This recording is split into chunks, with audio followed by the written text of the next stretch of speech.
What's up, guys? I have an OU battle here, and this guy has a Mamoswine and his first slot on his team, so I'm predicting him to lead with that. So I lead with my Infernape, and he's going to lead with his Skarmory instead of his Mamoswine. And I know Fire Punch is super effective, but I also know Skarmory has sky-high defenses, so I decide I'd rather switch out to Skarmory and Hidden Power Fire instead. But he switches out to Mamoswine, fearing my Fire move, and so I'm going to just Hydro Pump this turn, and he's going to switch out to Blissey. So now I'm going to switch out to Celebi because I'm predicting a Toxic or a Thunder Wave, and a Leech Seed on Blissey is always nice. So he does go for the Toxic, so I'm going to be able to Natural Cure that off, and I'm going to Leech Seed, and that will do fine for me. And he's going to Wish. Not sure why, because pretty much all Celebes are special, so I'm not going to be doing any damage to him, and he has nothing to wish to, really. So I switch out to get the Natural Cure, and he switches out to Mamoswine, maybe expecting an attack.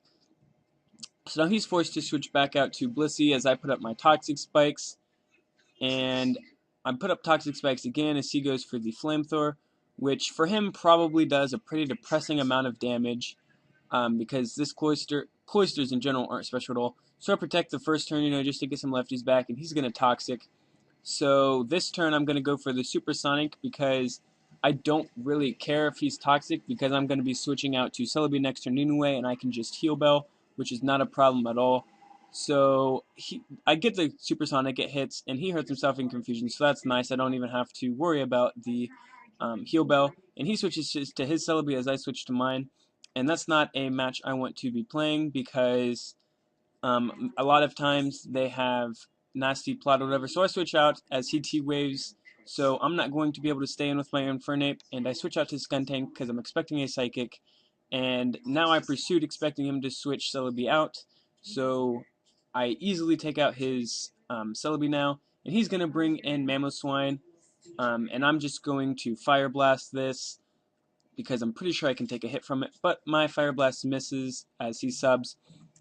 So now I'm going to be forced to switch out, and I'm going to go to Celebi because I'm pretty sure Celebi can wall this thing pretty good. So now I'm going to recover this turn because I know Toxic will end up taking him out. And he's going to Ice Shard, which does over half of my health. But with Recover and Leftovers, I'm going to be able to gain a little bit there as Toxic kills him. So he's going to bring in Infernape, and I know I can't take something from this, U-turn, Flare Blitz, whatever he wants to do. So I go to Skarmory, and he's going to U-turn, which was nice. So now he's going to bring back in Hydreigon, and I'm going to switch out. I don't have anything on my team that can really take this, and I'm expecting like a Dark Pulse or something, and I guess I'm just kind of fodder and Starmie.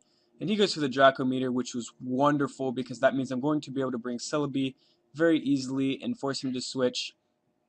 And so I'm just going to go for the Heal Bell the first turn now that Infernape is paralyzed. So I want to be able to use Infernape for the rest of the match. And I'm just going to Leech Seed as he Toxics, which is fantastic because I'm going to be switching out this turn anyway. And now I'm going to go to Infernape because I know Infernape can do pretty much work now that I've eliminated threats that were preventing me from sweeping. And he is going to Flamethrower as I Swords Dance.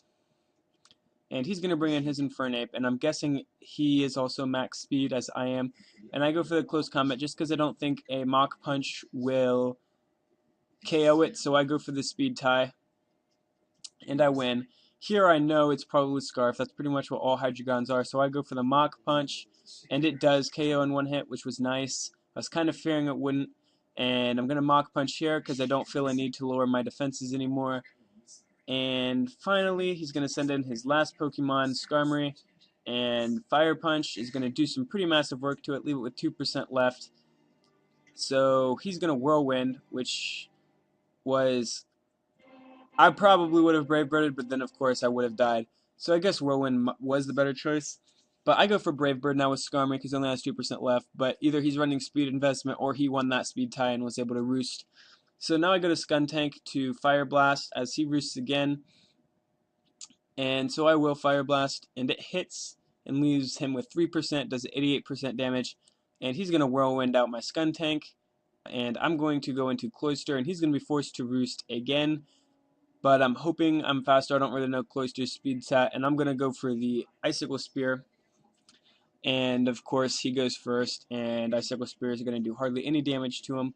So I'm going to switch out again this turn to Skuntank, as if he roosts, Skuntank can still kill him in one hit from there with Fire Blast. Or no, actually I go to Celebi to get off the Leech Seed. I probably should have gotten to Skuntank there, but it's whatever, I guess. So I go for the Leech Seed, and now, no matter what, for the rest of the match, I'm going to be sapping his health, and that's not going to put him in a situation he likes.